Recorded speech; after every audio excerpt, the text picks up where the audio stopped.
Today's video will kick off our final unit of the year, Unit 10B, and we'll talk about average value of a function.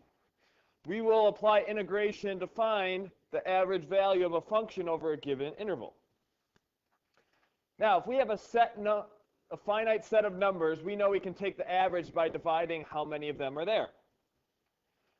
But let's say maybe we want to find an average temperature during a day.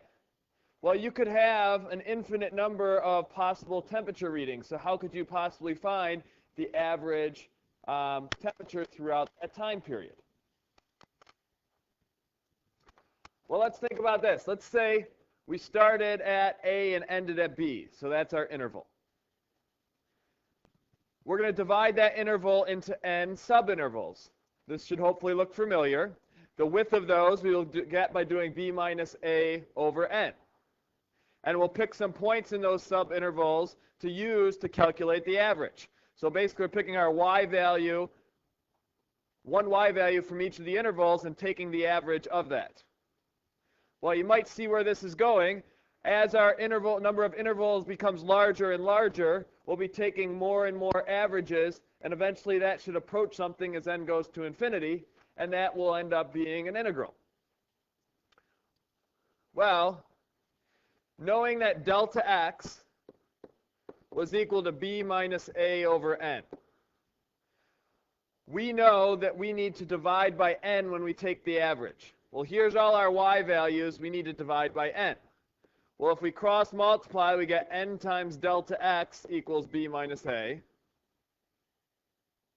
And if we divide both sides by delta x, we get n is equal to b minus a over n, or b minus a over delta x. And that's where this is coming in here. We're really dividing by n, just written in a different way. Well, but when you're dividing by a fraction, you can do keep, change, flip. So really, you're going to multiply by delta x on top and b minus a on bottom. So that's what's shown here. Everything got a delta x, and here you have a b minus a on the bottom. Well, that rectangle on the right, that should be familiar. That's what eventually gave us our integral. So in a sense, we have what gave us our integral times 1 over b minus a. And that's what's going to give us our formula for the average value. So here it is. Again, we had that summation that we saw before is just our integral, and we'll have 1 over b minus a out front. So nothing too new with this. We've just got to do 1 over b minus a times our integral of the function on our interval, and that'll give us the average value. And there it is again, if you'd like to copy it down. So let's look at an example. We want to find the average value of our function of f of x, 1 plus x squared on the interval -1 to 2. Well, we've got to do 1 over b minus a, so that'll be 1 over 2 minus a -1. Our integral from -1 to 2 of 1 plus x squared dx. Well, 2 minus a -1, that's really a plus 1, so that's 1/3. When we take our antiderivative, we'll get x plus 1/3 x cubed, and we've got to evaluate from -1 to 2. That'll be 1/3. We'll put in the 2. We'll have 2 plus 1/3 times 2 cubed minus the whole quantity, -1 plus 1/3 times -1 cubed. So we'll have the 1/3. We'll have 2. 2 cubed is 8. Times a third will give us 8/3. Minus a -1 will give us a +1. And we'll have a -1/3, but when we distribute the negative, it'll become a positive 1/3. 8/3 and 1/3 is 9/3, which is just 3. Plus 1 plus 2 will give us 6. So we've got 1/3 times 6, which tells us our average value of the function is actually just 2.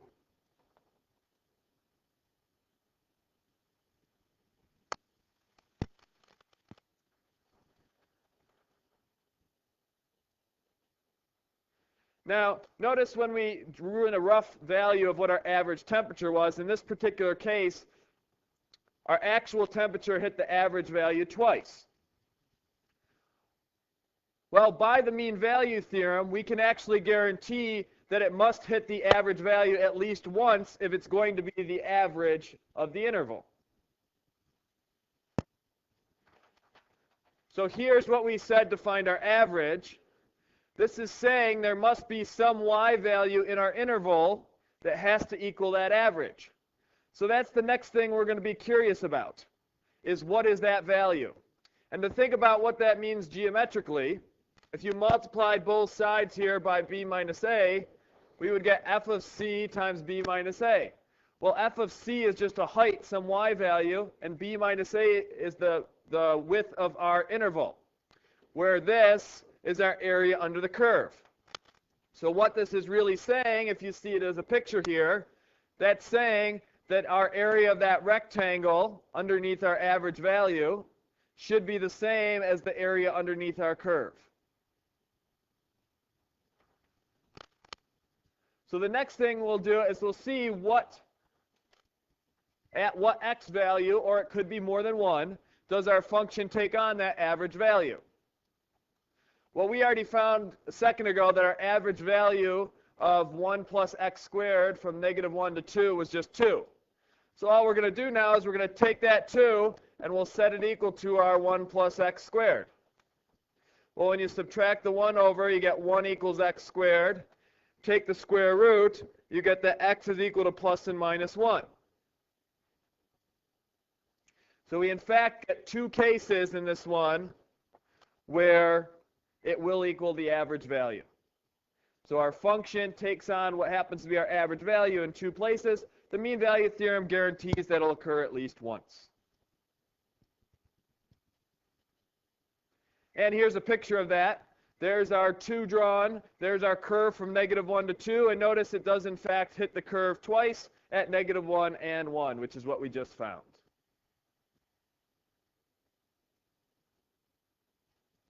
So the last thing we'll see in application of this, we're going to show that the average velocity of a car can be found using this. Now, an average velocity of a car we know is our change in distance over our change in time. So we know that the average velocity is just our position at time 2 minus our position at time 1 over time 2 minus time 1. So that's saying our change in our position over our change in our time. Well, we're going to look at this with our average value calculation. Our b in this case is t2, our a is t1. So we'll have 1 over t2 minus t1. We're going to do our integral from t1 to t2, and we're talking about a velocity, so we'll have v of t in here. Well, your antiderivative of your velocity is your position function. So when we take our antiderivative, we're going to have now our position function evaluated from t1 to t2. This becomes 1 over t2 minus t1. When we plug in t2 for t, we get s of t2. Minus, we'll plug in t1, we get s of t1. Well, this is really in a numerator, so when you multiply it by 1 over t2 minus t1, you just get s of t2 minus s of t1 over t2 minus t1, okay, which is the same as what we just saw before for our average velocity. So this shows that our setup will give you an equivalent thing.